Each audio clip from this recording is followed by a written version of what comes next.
ინტერპოლი აცხადებს, რომ კრიპტოვალუტით თაღლითობა უკვე გლობალური საფრთხეა, რომელიც მრავალ დანაშაულთან არის დაკავშირებული. ეს თაღლითური სქემები ხშირად დაკავშირებულია ადამიანებით ვაჭრობასთან, ფულის გათეთრებასთან და ტერორიზმის დაფინანსებასთან.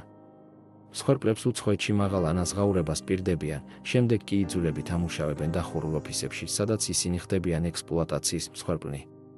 ინტერპოლის ოპერაციებმა გამოავლინა, რომ ეს სქემები აფრიკაშიც გავრცელდა, კერძოდ ანგოლაში, კენიაში და ნიგერიაში, რაც პრობლემის მასშტაბურობას უსვამს ხაზს. კრიპტოვალუტა პონცის სქემებმა 100,000 ადამიანი გამოავლინა მსხვერპლად, რამაც $562 მილიონი ზარალი გამოიწვია. ამ ზარალის ნაწილი ტერორიზმის დაფინანსებაში აღმოჩნდა, რაც ხაზს უსვამს კრიპტოთაღლითობის სერიოზულ შედეგებს გლობალურ უსაფრთხოებაზე.